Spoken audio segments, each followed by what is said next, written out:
He touched me slow, deliberate, and my husband didn't stop him. That's when I knew the therapist wasn't just fixing us, he was pulling me somewhere I hadn't been in years. Before we dive in, hit like and subscribe.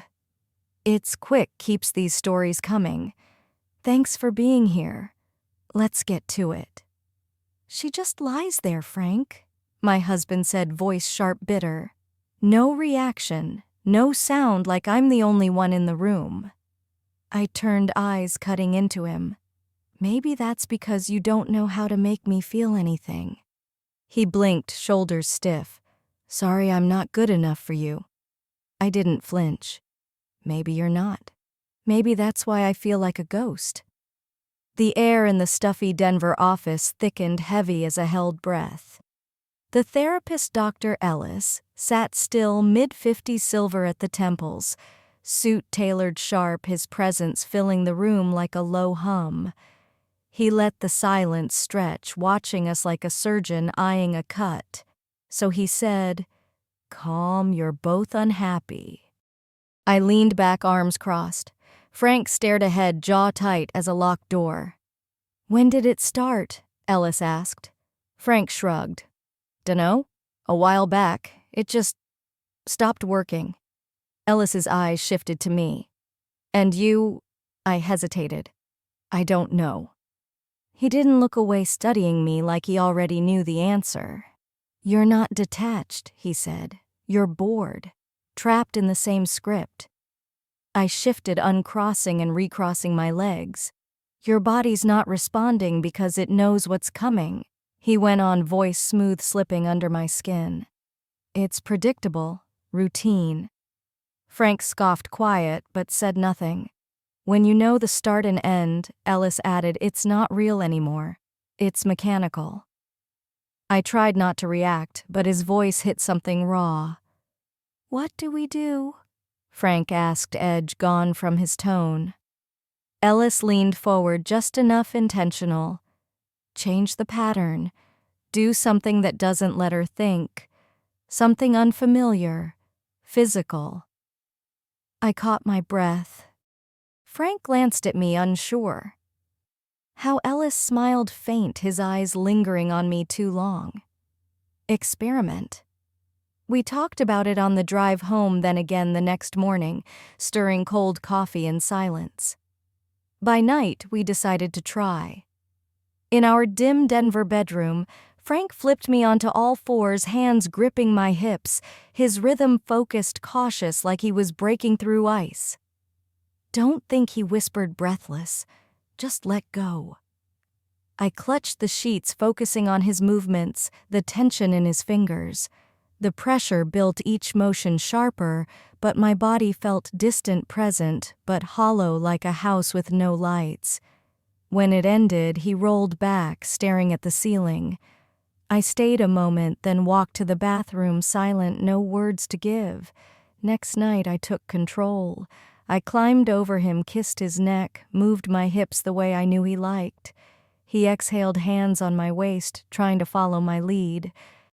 I made the right sounds, touched where he wanted, but it felt like acting out a memory. My body was there, but the rest stayed quiet. He didn't ask how it felt. I didn't pretend. Days later, we tried the kitchen, no warning, just his hands on my waist, spinning me against the counter. His lips grazed my neck, urgent, wordless. His hands slid lower, a soft clink of his belt breaking the silence. I braced against the counter, waiting for something to shift, but all I saw were fridge magnets, unopened mail, a half-empty wine glass. Whatever he reached for, I wasn't there to meet it. The last try was in the bathroom, steam fogging the mirror. He pulled me close, water cascading over us, no words. He kissed my shoulder, hands sliding along my sides, holding tight like he could keep the moment from slipping. I leaned into the tiles, eyes closed, trying to stay with him, to feel. Just feel, he whispered, his breath warm against my ear. His hands moved steady, certain, like he still believed it could work. For a second, something sparked in my chest, faint, fleeting, but it faded. When he stepped back, I stayed behind the curtain, letting the water drown the silence. New positions, new places, new rules, still nothing touched me. "Maybe it's not enough," I whispered, lying in bed staring at the ceiling. "We need to go further," Frank said, jaw tight. That night, he tied my wrists to the headboard rope, rough against my skin. I arched slightly, feeling the bite of the cords, then the blindfold soft fabric settling over my eyes, not firm at the back. Darkness, silence. The room felt charged, like the quiet was watching. His hands found me, no hesitation, gripping my waist, his mouth tracing my neck collarbone, slow, deliberate heat trailing each touch. I gasped as his fingers slid along my sides, down my stomach, firmer than usual, careful. He didn't speak, just moved, closing the space between us. His weight settled behind me, adjusting, pausing, then pressing closer, seeking connection. I still felt nothing. I tugged the rope's instinct, wrist straining.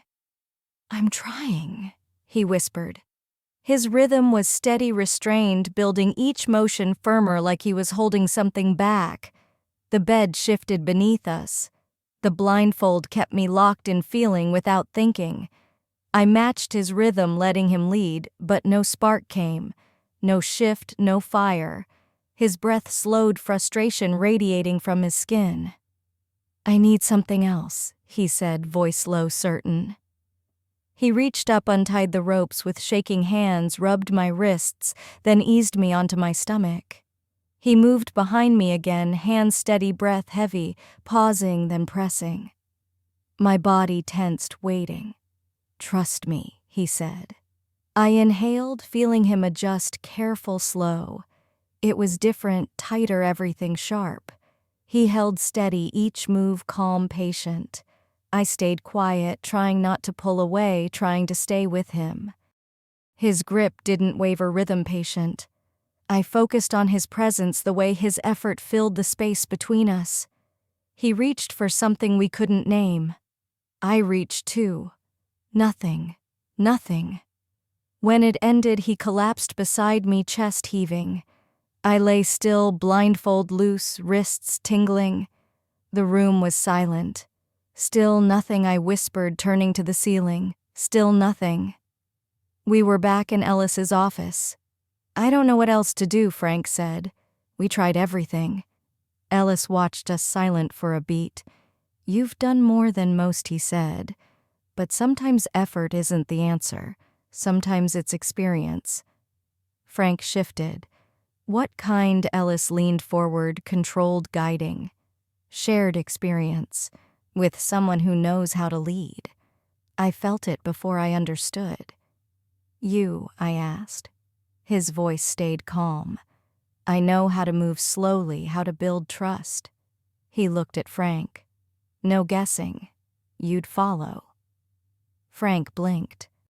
"You want in on this? Only if it's what you both want," Ellis said. "But from what I see, you're not stuck because you don't love each other. You're stuck because you've never let go." I swallowed. "And you think you can help me do that?" His eyes didn't move. "I know I can." Frank looked at me. I didn't look away. "I'll be there the whole time," Ellis added, reading me, adjusting. "To let you feel." No one spoke. Then he stood, walked to the couch. He didn't touch me at first, just held my gaze. "May I?" I nodded. His fingers grazed my jaw, light but sure. He leaned in, kissed me soft, steady. I didn't pull back. He stepped behind me, started undoing my clothes, slow, precise, no hesitation. No show, just control. He slipped my shirt off my shoulders, unhooked my bra, the air hitting my skin like a warning. I exhaled, unsteady. His hands moved lower, steady at my waist, loosening layers, letting them fall in one motion. I stood there, not cold, not nervous, just waiting. Behind me, I heard Frank's shallow breath, focused, watching, silent. Ellis placed a hand between my shoulder blades, guided me to the couch. I followed. He eased me onto my back, lowered himself beside me. His mouth found my neck, soft calm trailing along my collarbone down my side. No rush, no goal, just presence. His hand rested on my hip, then lower, still silent. I felt warmth, not sharp, just there. My breath caught, not loud, but enough for him to hear. My hips shifted once, then again. He adjusted, not sudden, just enough. This time I didn't drift. I wasn't tense. I was in the moment. Behind us, the floor creaked a faint shift. Frank was closer now, still silent, still watching. Ellis stood, unbuttoned his shirt, folded it neatly aside. Without a word, he took my hand, lifted it, no force, just guiding. I followed, letting him lead somewhere I couldn't name. He leaned down, kissed me, slow, steady, then eased me back. He moved over me, aligning, no sudden shift, just closeness. I felt his pressure, warm, real, holding my hips, moving carefully, not for reaction but for rhythm. I reached up, touched his shoulder, not to guide but to hold. His hand slid beneath me, adjusting my hips slightly. Something shifted inside, a breath, a hum, a beat between moments. From the corner of my eye, I saw Frank standing beside us, breathing hard. Ellis slowed, turned. "She's ready," he said, guiding Frank forward, lifting his arm, positioning him beside me. One hand on my thigh, one on my stomach. I felt the shift, the presence, the quiet. Frank leaned down. I didn't flinch. I welcomed him. The rhythm returned, different, familiar, but deeper. My body adjusted, breath sinking. Ellis kept a hand where it anchored me, steadying each breath, fuller, each second closer to something I couldn't name. The air thickened, the room pulsing, then breaking, no flash, no sound, just release.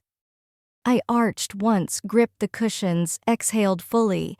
No doubt, no distance, just feeling. It was real. Finally, I felt something, but I wasn't sure if it was healing or something else entirely. Have you ever let someone step in to fix what you couldn't? Tell me what you think in the comments. I want to know. Before you go, hit like, subscribe, and the bell so you don't miss what's next. Thanks for being here. See you in the next one.